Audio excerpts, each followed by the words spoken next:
Another stream. I thought I was done for the day.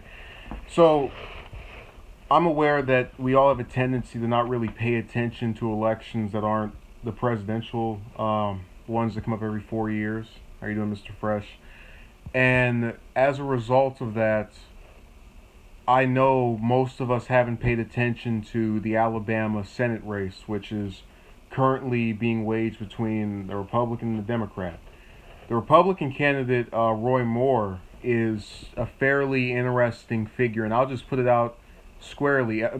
Throughout many elections that I've seen, many candidates I've heard of and read about, he is definitely, in terms of views, one of the more disturbing ones. We're talking about a guy who said the September 11th attacks were possible payback by God due to Americans losing their religiosity.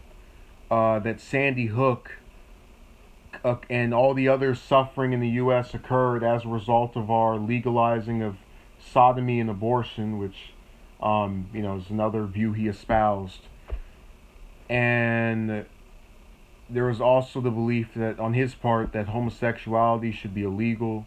Yeah, nonsense. Well, that's kind of thing. You can call it that, but remember, Fresh, the man is still the nominee for the Republicans in a state that is red. This isn't, like the Democrats running in Missouri, where they can put anybody up there and they know they won't win for the most part. People just blindly vote for their party. Oh, I'm a Democrat, I have to vote for the Democrat.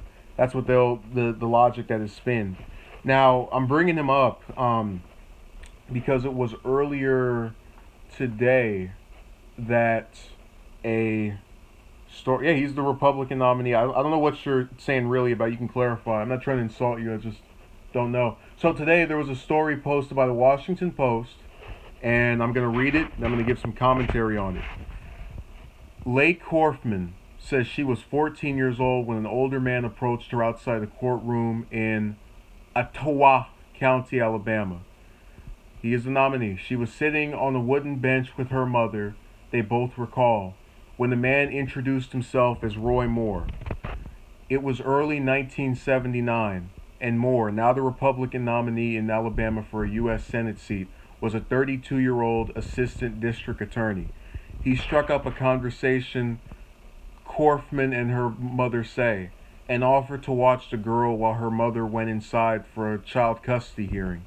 He said, "Oh, you don't want her to go in there and hear all that. I'll stay out here with her," says Korfman's mother, Nancy Wells, 71. "I thought, how nice for him to take care of my little girl." What a nice man. They have a nice picture of the two of them from back then. Anyways, continue with our narration. Alone with Korfman, Moore chatted with her and asked her for her phone number.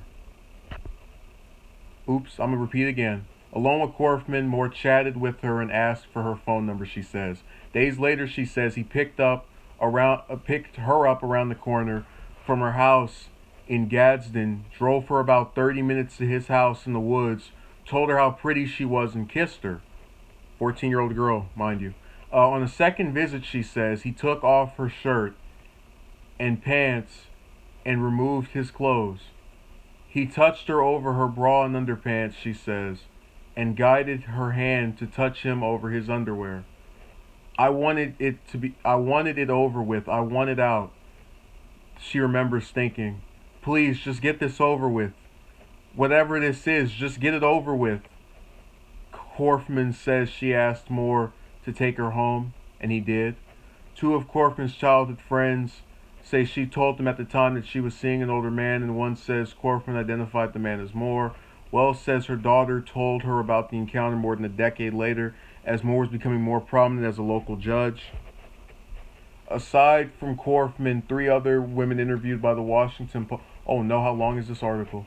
In recent weeks, say Moore pursued them when they were between the ages of 16 and 18, and he was in his early 30s. Episodes they say they found flattering at the time, but troubling as they got older. None of the three women say that Moore forced them into any sort of relationship or sexual conduct. Wendy Miller says she was 14 and working as a Santa's helper at the Gadsden Mall when Moore first approached her in 16 when he asked her on dates, which her mother forbade. Debbie Wesson Gibson says she was 17 when Moore spoke to her high school civics class and asked her out on the first of several dates that did not progress beyond kissing. Wow. Gloria Thacker Dezen says she was an 18-year-old cheerleader when Moore began taking her on dates that included bottles of Matas rose wine. The legal drinking age in Alabama was 19. It gets more and more. This is a long article. Wow. Of the four women, the youngest, and it's having to turn my head over and over. Of the four women, the youngest at the time was Kaufman, who is the only one who says she had sexual contact with Moore that went beyond kissing. She says they did not have intercourse. In a written statement, Moore denied the allegations. These allegations are completely false and are a desperate political attack by the National Democrat Party and the Washington Post on this campaign, Moore, now 70, said. The campaign said in a subsequent statement that if the allegations were true, they would have surfaced during his previous campaigns, adding this garbage is the very definition of fake news. After the Post published the story Thursday afternoon, Majority Leader Mitch McConnell and a handful of other GOP senators said Moore must step aside if Kaufman's account is true. According to campaign reports, none of the women have donated to or worked for Moore's Democratic opponent Doug Jones or his rivals in the Republican primary, including Senator Luther Strange, who he defeated this fall in the runoff election. Kaufman, 53, who works as a customer service representative at a payday loans business, says she had voted for Republicans in the past three presidential elections, including for Donald Trump in 2016. She says she thought of confronting Moore personally for years and almost came forward publicly during his first campaign for state Supreme Court in 2000.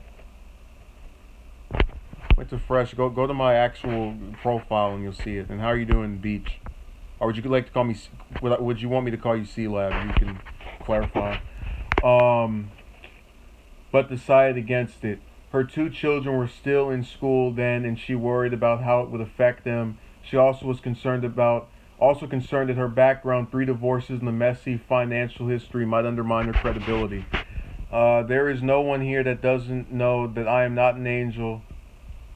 That I'm not an angel, Kaufman says, referring to her hometown of Gadsden. Okay, how long more do we have to read? Yeah, that's enough. That's fine. If you want to read the whole thing, you can go to the Washington Post or The Hill, where I first encountered this story. So, other than doing the dirty, which wasn't even that dirty with the how you doing, Ba? The 14-year-old or Kaufman, I don't really see what he did that was necessarily wrong. They're all saying he didn't actually have intercourse with them. And this is notable due to the fact that a lot of people will say, okay, well, they were underage at the time or were very young or whatever. And, if it was within the laws, anyone you'd like, if it was within the laws, I'm having a difficult time understanding what the problem here is. And you also have to ask yourself, and this is something we've seen before, people will become prominent.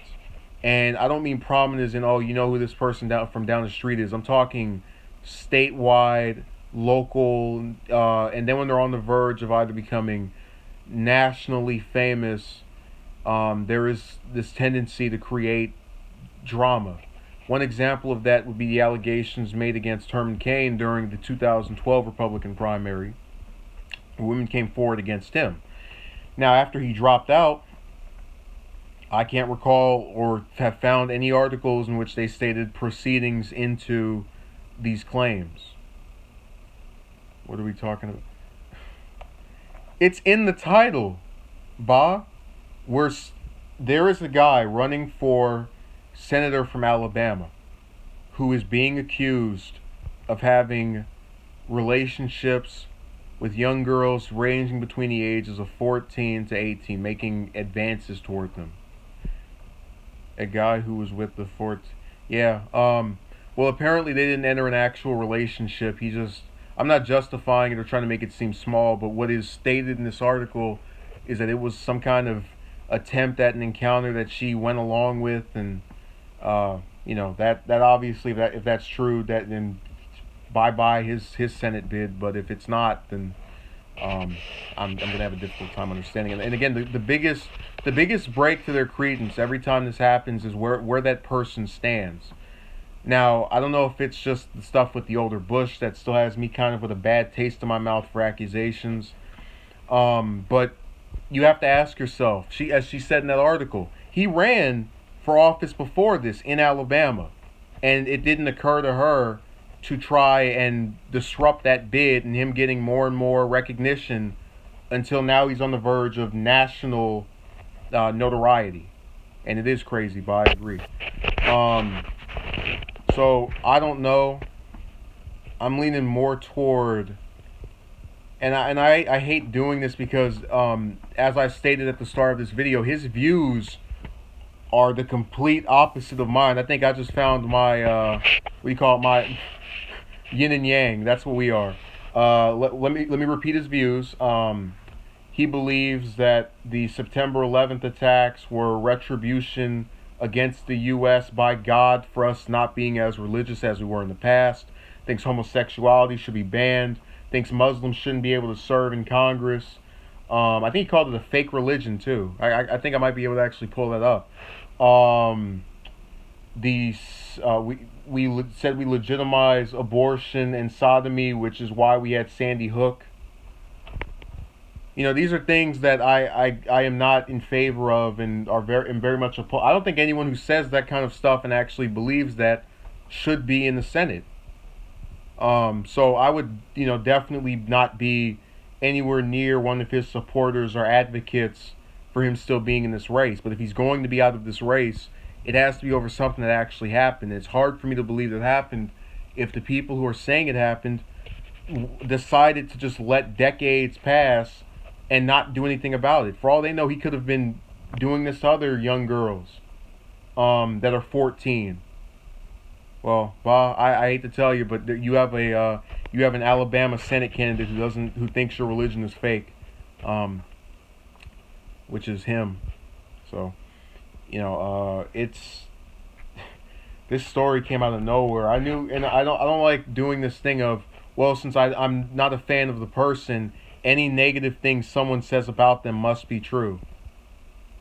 And that's kind of how I feel I'd be perceived if I went and said, oh yes, this is all correct, he did this, he must drop out of the race immediately. But there's not enough proof here other than just word of mouth and people saying, yeah, I knew that guy decades ago. What evidence does he have? What evidence do they have? Because I can't find any in this article. I can't find any pictures. I can't find any phone records. Just there's nothing seemingly here other than word of mouth to corroborate her story. And it's still people that are around her. How do I know that those 6 people saying that, or those 4 or 5 saying this don't want their names in the paper? If not, it's he said, she. Yeah, that's what it is, Fresh. It's he said, she said. And I have a very hard time getting behind those stories because what you're telling me is forget evidence, forget facts, forget ways of proving things. Just go along with what is coming out of my mouth. And if I've not lied to you in the past, automatically it means I won't start now. There's always a beginning of something, and I think it's very hard for me to believe the beginning of accusations made against him is only going to be right before he is, again, on the verge of winning this election, because he's going to win that election. I'm not a fan of his, but when you're in a red state, running against a Democrat, it's you have to do something wrong of almost biblical proportions to screw that up. And it pains me to say that because of his views that he's expressed, but also pains me to think I'm going to back people that are, saying something that's not proven. It's pretty much innocent until proven guilty. I agree, Bob. And how are you, Mr. Fillmore, I think? You can correct me if I'm wrong. So I also want to point out, because this isn't the first time this has happened, but notice something. He was running for senator for months, possibly even a year for all. No, not a year, because that seat didn't clear up until back in February when Sessions got off of it. In running for months, it only, I can't make this up. Only weeks before the election, or a couple of weeks, 5 weeks, however long, they decide to come forward. It was the same thing with Trump. That Hollywood Access tape didn't come out until 3 to 4 weeks before the election, and even though he'd been running for over a year, and all these accusers didn't show up until October of 2016, when he'd been in that race since June of 2015. And that's part of the problem I have with a lot of these accusations. Their timing is always suspect. You wouldn't come out and now go for someone during the last stretch of their campaign, and I don't think you would go after a person for things that happened such a long time ago, when you're surrounded by a group that, and I get the whole damaged credibility and, oh, they won't believe me, but do it anyway. The worst thing you can do is, if someone is really going around making all these things that you feel are horrible, is to not speak out about it. That means the person is susceptible to going and continuing to do this to more people. Now, are you to blame for them doing it? No, but you're a factor in the continuing innocence or perceived innocence of that person. So we'll find out what happens. It was very interesting to read that. I think this will be the last one I do today. I'll definitely have one tomorrow. You can write in the comment section what you think. We'll have a nice dialogue. Thank you for watching. Stay away from 14 to 18-year-olds because they might come in 30 or 40 years say that you asked them out while they were Santa's helper, or were in a car, or were, what was the other one? While you were talking to their high school civics class, or while you were, you get the point. Anyways, have a good day.